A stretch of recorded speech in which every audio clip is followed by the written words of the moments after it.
Oui, bonjour. Donc, je me prénomme Kitry, je suis une ancienne élève de l'exécutif de Kedge Business School. Ma présence ici, c'est simplement pour vous dire qu'il y a chaque jour des journées spéciales. Il y a la journée du thon, la journée de la presse, et il y a aussi la journée des formations des femmes. Et c'est à ce titre-là que je suis là aujourd'hui. C'est important de prendre cette journée d'aujourd'hui et celle de demain pour vous expliquer en quoi l'évolution professionnelle peut se nourrir d'une formation ou d'un parcours de formation en formation continue. J'ai en 2016, pour faire assez court, passé des tests après une envie personnelle de changement de carrière.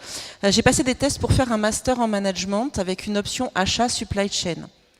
Ce master, je l'ai fait pour éviter l'ennui, pour éviter la routine, mais aussi pour découvrir vraiment ce qu'était le monde du management, le monde des achats, le monde des affaires, puisque Kedge est une école de commerce. J'y étais entourée d'une trentaine de camarades, dont certains sont encore là aujourd'hui et me font des signes. Nos carrières et nos chemins se sont croisés et c'est avec plaisir qu'on se retrouve. C'est un sentiment aujourd'hui d'appartenance que d'avoir fait de la formation continue, c'est le sentiment d'avoir découvert des choses nouvelles, d'avoir changé de cadre de référence, d'être devenu une salariée avec un potentiel différent et d'avoir aussi évité l'ennui, mais surtout découvert ce que je ne connaissais pas forcément de moi, ce que j'avais envie de découvrir du monde autour de moi, de l'économie de l'Aquitaine, et puis évidemment le succès annoncé au bout d'un an et demi d'un mémoire dont le thème était le management au féminin. Autant vous dire que c'est à propos avec les professionnels. Voilà, donc ça c'était le parcours du conseiller que j'étais jusqu'à la formation chez Kedge pendant 18 mois où j'y ai rencontré des professionnels de la formation continue, où j'y ai rencontré des professeurs qui nous ont accompagnés. Je ne sais pas après, est-ce que vous voulez que je poursuive sur le chemin qui, après Kedge, m'a amené jusqu'à vous aujourd'hui? Avec grand plaisir. Est-ce que vous avez des diapos à diffuser? Alors oui, normalement, si on poursuit, on arrive à... Voilà, donc vous souhaitez éviter, vous souhaitez obtenir. Vous avez la photo d'un extrait de mon mémoire où j'explique que les places de parking à Francfort pour les femmes sont plus grandes et plus larges. Et j'explique en quoi cela n'est pas normal. Mon sujet de mémoire était aussi de rendre possible ce qui est nécessaire, c'est-à-dire passer de l'égalité du genre à l'égalité du genre humain. Nous sommes tous dans ce champ-là. Voilà, donc ça c'était l'objet de mon mémoire. Vous pouvez le trouver sur le PowerPoint, vous avez un lien qui vous amène au mémoire que j'ai écrit. Après 18 mois, je le précise, la formation, c'est pas quelque chose qui se décrète, c'est quelque chose qui se vit.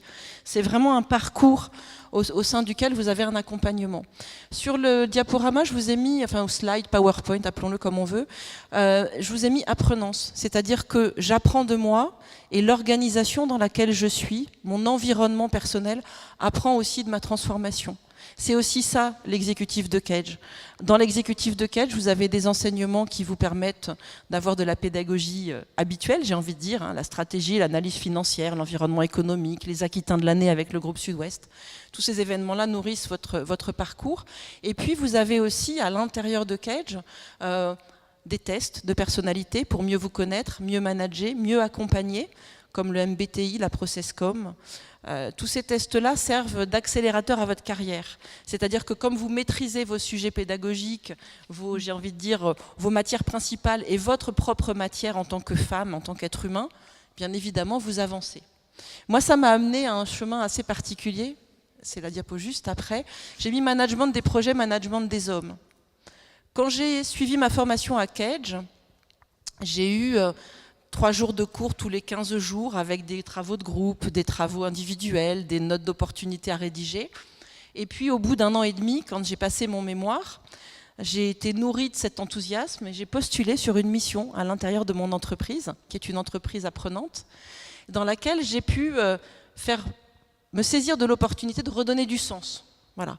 Donc j'ai travaillé sur Pitchapple, ce qui est un système de veille qui permet de détecter, c'était la conférence juste avant, dans le numérique des startups innovantes.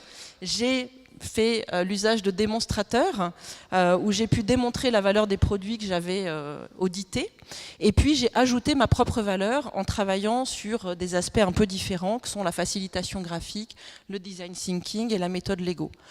Toutes ces choses-là que j'ai nourries pendant 18 mois en mission m'ont amené à parler de l'agilité. Et ça fait sens pour moi avec Cage parce que l'agilité, comme je vous l'ai mis, c'est la combinaison de la flexibilité pour les changements attendus et l'adaptabilité pour les changements inattendus. Dans votre parcours de formation, vous avez des choses que vous avez prévues, des examens, des dates, des calendriers. Vous avez aussi de l'inattendu, des rencontres, des sujets sur lesquels vous ne vous attendiez pas à être passionné, sur lesquels vous allez aller. Et l'exécutif de Cage, c'est aussi ça. C'est aussi vous accompagner, apprendre par essai-erreur, découvrir, approfondir, innover, vous découvrir vous-même et découvrir ce qui peut vous passionner par la suite dans votre nouvelle carrière ou dans votre nouveau parcours. Moi, ça a été l'occasion de faire du management de projet et puis finalement d'arriver à manager aujourd'hui une équipe de 15 personnes dans une agence conseil. Je vous expliquerai après pourquoi je reste un petit peu sur le teasing sur ce sujet-là. À titre personnel aujourd'hui, j'interviens en tant qu'alumni, en tant que personne qui a suivi à Cage sa formation. Et ce que je peux vous dire, c'est que c'est une storytelling qui est vraie, que je l'ai vécue, que j'en ai vraiment encore l'enthousiasme. Et aujourd'hui, ça m'a donné les moyens d'investir dans une structure qui est la mienne aujourd'hui.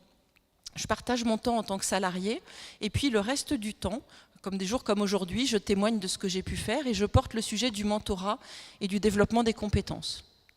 En fait, de quelqu'un qui était salarié, qui peut-être s'ennuyait, qui avait envie de réveiller sa carrière et de trouver un autre axe, à 47 ans, c'était quand même pas si tôt, ça m'a permis de me révéler et d'arriver aujourd'hui avec une structure qui promeut aujourd'hui le mentorat auprès des entreprises comme étant un outil pour apprendre, pour partager, un peu comme le tutorat, un peu comme le coaching, mais sous une forme un peu différente. Aujourd'hui, moi, je promeus le mentorat auprès des entreprises pour qu'elles achètent quelque chose qui a priori est bénévole, mais que je leur donne les usages, les coutumes, les codes, pour que ce mentorat se passe bien. Et puis j'ai un deuxième aspect dans mentorat et compétences, qui est l'accompagnement au changement, parce que, pour faire sens avec ce que je vous ai dit tout à l'heure, j'ai appris la facilitation, la méthode Lego, et aujourd'hui je propose aussi aux entreprises et aux groupes, puisque rien n'est permanent sauf le changement, que de les accompagner sur des transitions managériales, des transitions professionnelles qui pourraient être peut-être les vôtres dans les groupes que vous occupez, dans les postes que vous occupez aujourd'hui au sein de certains groupes. Voilà. Maintenant, ce que j'ai envie de vous dire, c'est que je suis récemment diplômée, c'était en 2016. Je suis toujours enthousiaste, j'ai encore des choses à découvrir, j'ai encore envie que vous puissiez vous saisir de cette liberté de demain et des jours à venir en tant que femme, mais que vraiment, quand vous avez envie d'aller vers la formation professionnelle continue, sachez juste une chose, ça a un coût. Ça a un coût financier, et Isabelle Tesser va vous en parler, mais ça a aussi un coût d'opportunité. Est-ce que je me saisis de cette chance qui m'est donnée aujourd'hui de me former pour aller plus loin, plus vite? Et est-ce que j'ai bien envie d'y aller? Parce que je ne renoncerai pas. Moi, ce que j'ai vécu à Cage, c'était l'envie, l'accompagnement tout au long du temps et bien sûr la réussite. Voilà. Merci beaucoup, Kitri.